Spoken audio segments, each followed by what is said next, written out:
Well, today I'm at Sands Beach in Lanzarote and I'm going to be talking to you about the dive start. Now, it is a very tricky skill to master, so if you have already been trying it and you have any specific questions, then please drop them in the comments section below.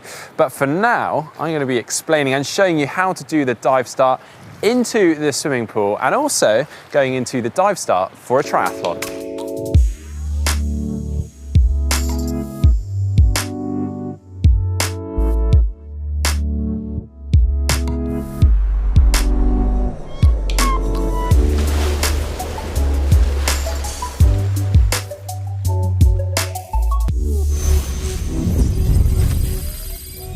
Okay then, one thing that you may experience when you dive in, or you may have already experienced this, is your goggles slipping off as you dive into the water. Now, one way to fix this is obviously to make sure that your goggles are tight enough, but not so tight that they're popping your eyes out. Another trick is to actually put your goggles on first, and then if you're going to be wearing a swim cap, then to put that on second so the goggle straps are covered by the cap. So when you dive in, the water doesn't rush over the straps and pull them down. And now we have that sorted, now we need to talk about working through and building up confidence of the dive. And it's really important, if you are starting out with the dive, to start from a low height. So start from the edge of the pool, and as you build confidence, build that height up so you're eventually diving off the block as I'm sat on here. So with that in mind, I'm going to be breaking it down for you today, and I'm going to be working through those first stages of the dive and really trying to build up that confidence. And then we will learn how to dive. Begin with your arms streamlined above your head and step forward to the edge of the pool, gripping your toes over the edge. You want to place your feet side by side underneath your hips, almost shoulder width apart, or simply enough to feel solid and stable. Now bend forward from the hips with a slight bend in the knee of around 120 degrees. All we're going to do now is slowly rock ourselves forward until we feel our weight taking us. Maintain your position as you rock forward, finishing with an extension of the legs to push you off the wall. Well, you're now airborne and need to start thinking about your entry into the water. And for this, it really helps to imagine a hoop on the surface of the water. And you've got to get your whole body through that hoop without touching the edges. So for this, you want to really maintain that streamlined position with your arms above your head and keeping your head tucked between your arms. If you maintain that and get through nice and smoothly and practice that over and over again, you should start to build up the confidence with that positioning and entry into the water. And then we can start moving on to the full dive start.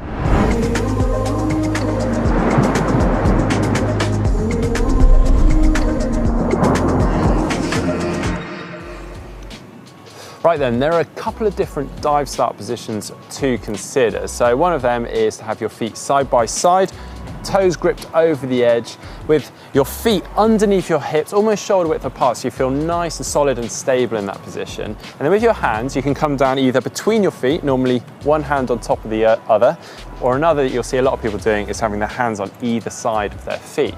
Another dive start position you might see a lot of people doing is what we call the track start position. So with that, you'd have one foot placed further forward, that's normally your stronger leg, toes gripped over the edge, and then the other foot placed a little bit further back. However, if you are starting out with a dive start, we'd normally suggest starting out with your feet side by side, just to really nail the fundamentals and technique of the dive before practicing and trying out with a track start to find out which one is your preference. Now, if you are very new to this, you're beginning with a dive start, then on this next part now, we'd like you to stay on the edge of the pool just to practice that technique. But for the purpose of this video, I'm going to be doing it off the block.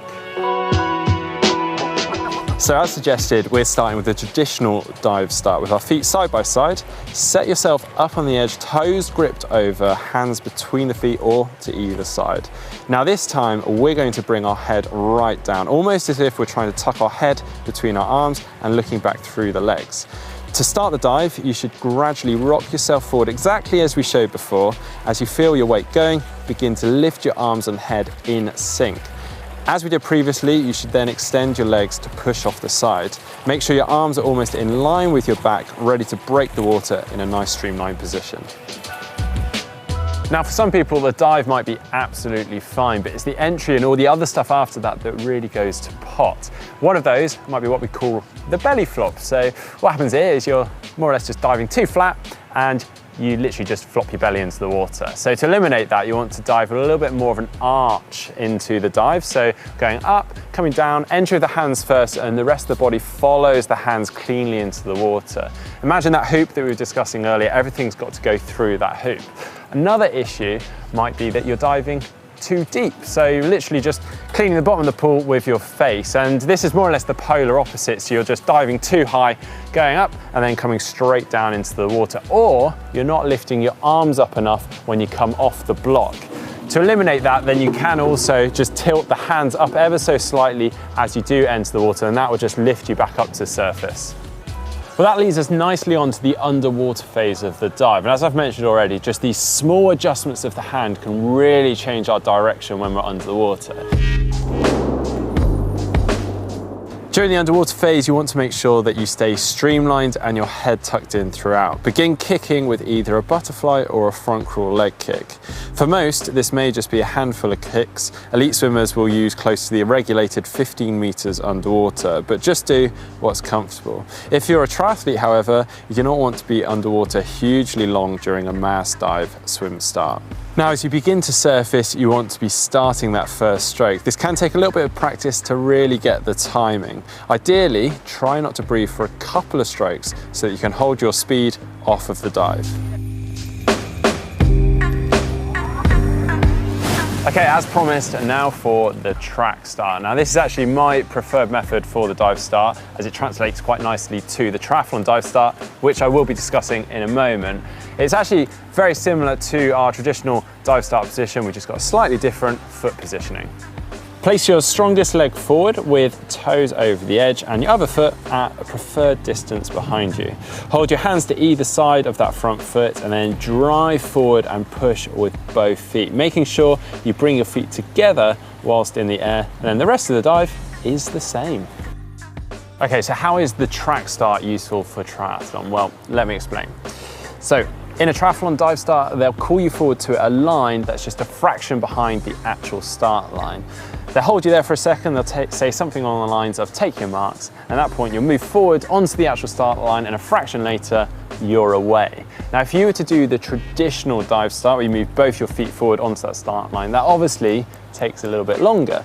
Whereas it's much quicker just to move that one foot forward and do a track start, which is why it's often the more preferred method. You also notice that a lot of triathletes, particularly the elite triathletes, won't spend quite so long under the water, and that's simply just due to the fact that it's a mass start and they want to avoid being trampled if they stay under the water for that length of time.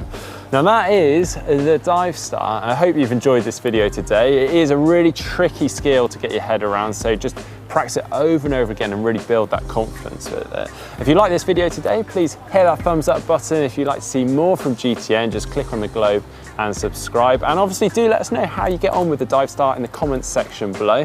If you'd like to see our top swimming mistakes video, just click down here. And if you'd like to see our GCN diving challenge video, just click down here. Hey guys, today I have an easy progression if you're struggling with backstroke starts or just beginning to learn a backstroke start. Keep in mind that I'm not a backstroker, so my backstroke start is definitely not perfect, but I wanted to share these backstroke start tips with you since they helped me a lot. Often, most swimmers that haven't learned a backstroke start yet will tend to push straight backwards and create a wall of water that slows them down, not realizing how beneficial it is to mimic an actual streamline dive. Another way beginner swimmers will do a backstroke start is with a good streamline, but they don't launch themselves up enough to mimic an actual dive. The best thing to remember when you're doing a backstroke start is to try and copy the shape of a regular start from the blocks, where you jump out over the water and curve down for a smooth entry. These 5 progression steps will help you jump out further with less resistance against the water, so let's get started.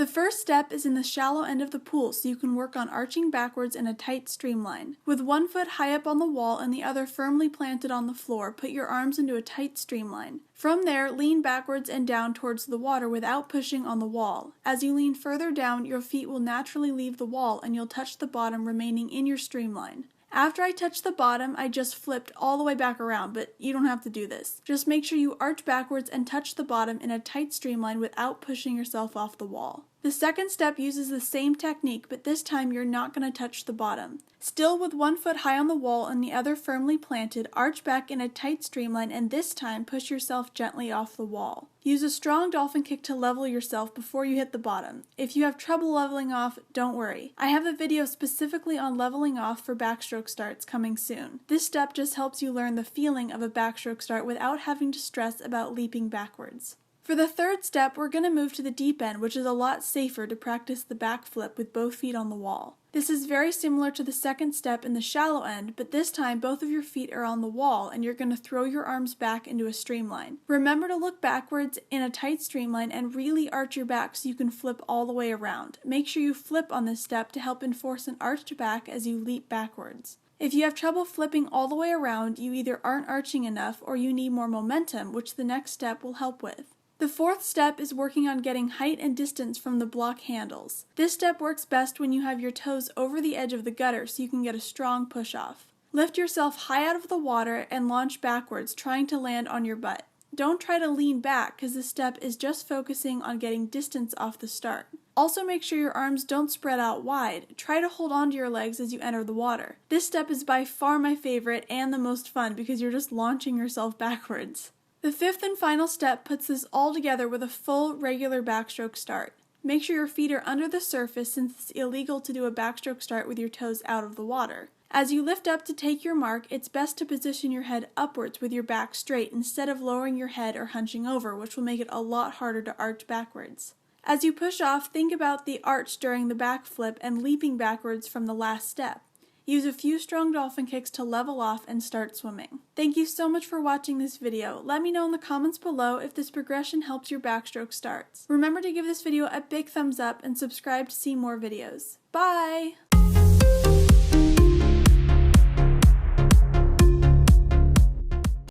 Timing and rhythm are crucial for butterfly. So in this video, I'm going to go through a simple drill that will help you incorporate that timing and that rhythm moving forward in your training.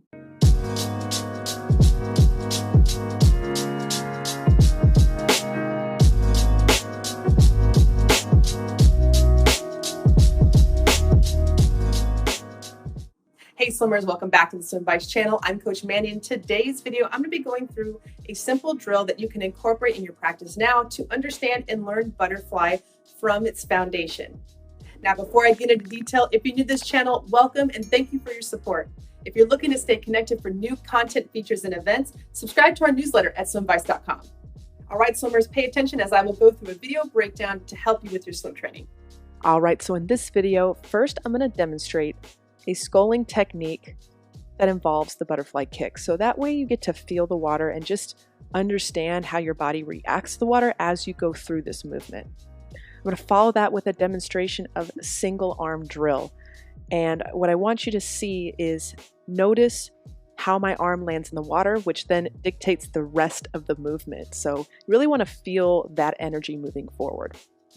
I'm going to follow that with combining the single arm drill where you feel the timing and get comfortable with that first into a full stroke. So you see the similarities in terms of timing, and the only difference is it's not single arm, it's actually both arms are releasing at the same time, but the path in which it takes is the same as single arm. So it just depends on where your skill levels is at, depends on how long you take with each step. But I'm demonstrating all three so you can see it in its full context. And lastly, I have a couple of additional videos that will help with your training that it involves some of what I've already demonstrated in this video. So it's just going to give you some more feedback. And if you're interested in continuing your training and want additional tips for your practice, subscribe to our newsletter at swimbites.com.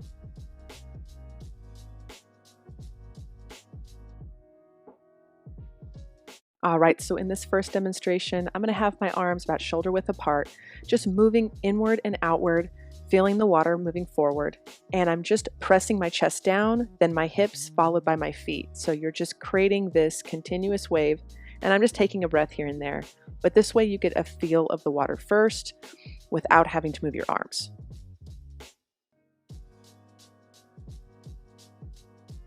All right, so in this single arm drill, I'm just releasing my right arm forward and allowing it to land in the water.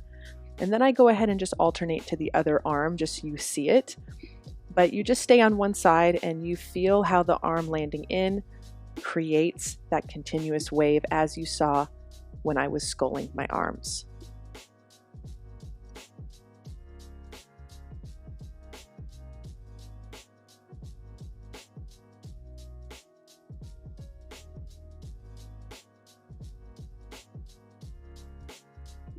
All right, so this is just the top view so you can see exactly what's going on. My arm is releasing to the side and allowing the arm landing in to create that energy moving forward. So that's the kinetic chain you want to feel. Starts with the arm landing in the water.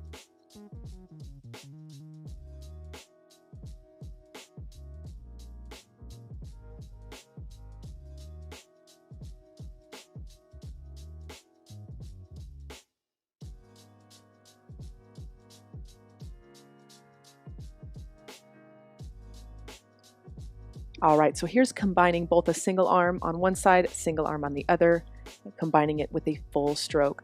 So you can see here the similarities in the timing dictated by the arm landing in the water.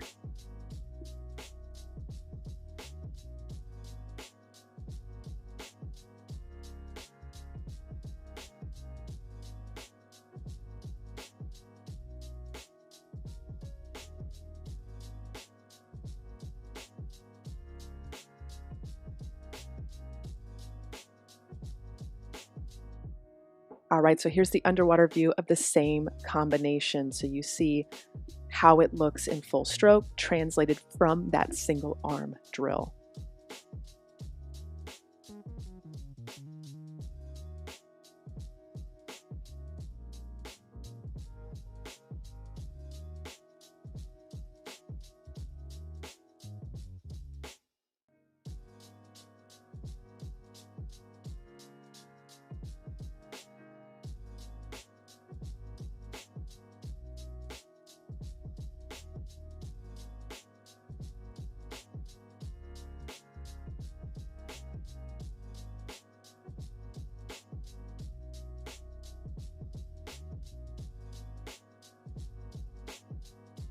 All right.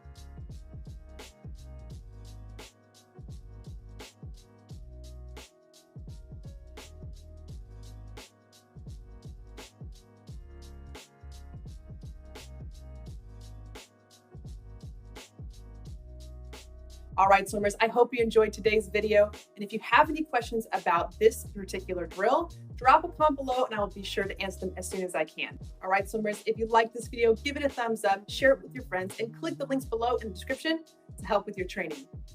All right, swimmers, enjoy your practice, and I will see you all next week.